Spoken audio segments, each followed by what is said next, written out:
Hello, everyone, and welcome back to Pinay Jurist on YouTube. Today's video is a breakdown of the legal process of settling estates in the Philippines. Learn what documents you need, how to draft the settlement properly, and how to avoid costly mistakes. This guide is perfect for heirs, property owners, and anyone navigating estate settlement involving multiple properties in the Philippines. Let's get started. The legal basis. As a rule, when a person dies and leaves property behind, it should be judicially administered, and the competent court should appoint a qualified administrator if the deceased left no will, or in case he had left a will yet failed to name an executor therein. Tagalogin ko lang po 'to and yung next part. So, kapag ang isang tao ay namatay at may iniwang properties, dapat dumaan po sa court yung pagmamahala at yung court yung magtatalaga ng isang kwalipikadong administrator. Kung sakali na yung namatay ay walang iniwan na testamento or kung sakali na meron, pero nabigo siyang magtalaga ng isang executor, yung hukuman din po yung magtatalaga. Pero meron pong exception at isa dun ay yung extrajudicial settlement of estate under Section 1, Rule 74 of the Rules of Court. Yun po yung di-discuss natin today. Keep watching! Like I said, there are recognized exceptions to this rule. Number one, extrajudicial settlement of estate, and number two, summary settlement of estate of small value. And we will focus on the first exception. Section 1, Rule 74 of the Rules of Court provides extrajudicial settlement by agreement between heirs. If the decedent left no will and no debts, and the heirs are all of age, or the minors are represented by their judicial or legal representatives duly authorized for the purpose, the parties may, without securing letters of administration, divide the estate among themselves as they see fit by means of a public instrument filed in the office of the Register of Deeds, and should they disagree, they may do so in an ordinary action of partition. So, this is settlement of estate without going to court. And here are the requirements. First, all heirs are of legal age or duly represented. Estate has no outstanding debts, and it is for the purpose of transfer of ownership from the deceased to the heirs. Note that under the law, the children of the deceased shall always inherit from him in their own right, dividing the inheritance in equal shares. Question: can you include two lots in one settlement? Yes, you can. In fact, doing so will save the heirs time and publication costs. You can include two or more lots in one extrajudicial settlement provided they belong to the same estate or to the person who died. All the heirs agree and the descriptions of the properties are clear.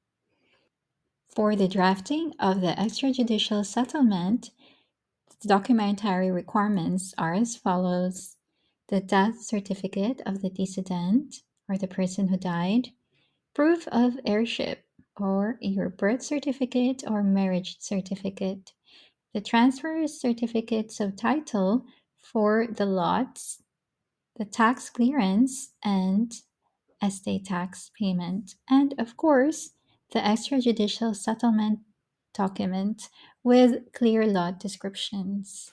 In preparing the extrajudicial settlement of estate, include all the details of the heirs, the property description, including the title number and lot numbers, and the division among heirs, duly signed by the parties and notarized.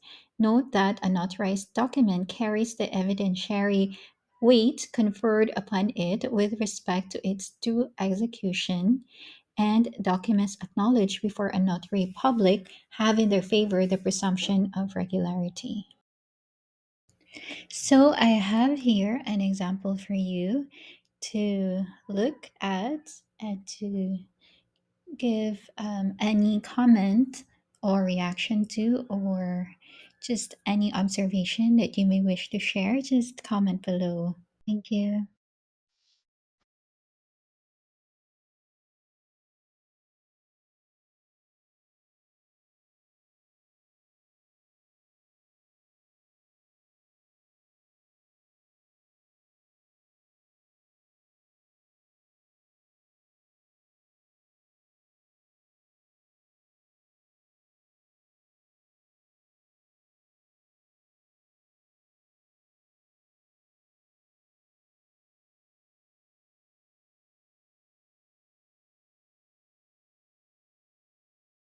And as mentioned earlier, publication and registration are required for the execution of an extrajudicial settlement of estate.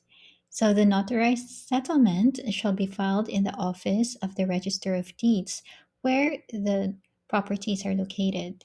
A notice shall be published in a newspaper of general circulation for 3 consecutive weeks in the province where the estate is situated.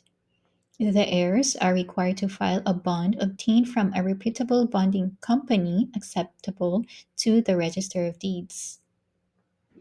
And of course, the payment of estate tax.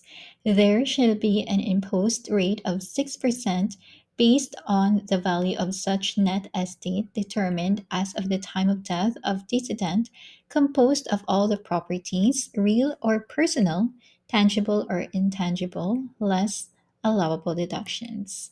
It is not a tax on property, it is tax imposed on the privilege of transmitting property upon the death of the owner.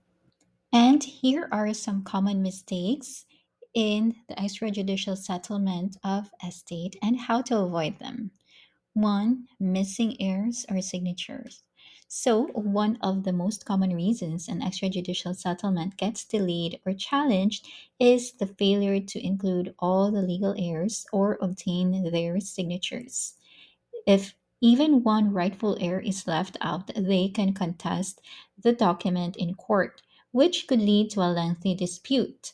To avoid this, make sure that every legal heir is properly identified, included in the settlement and signs the document in the presence of a notary public. Another mistake to avoid is incorrect property description. Errors in the property details, such as the lot number, area, or location, can cause serious problems during registration. The Register of Deeds will reject any document with inconsistencies between the settlement and the property title. Always verify the information directly from the original title and tax declaration before drafting or signing the settlement to ensure accuracy in order to avoid this problem. And there we have it, a productive day again. So thank you for watching and don't forget to share. Bye.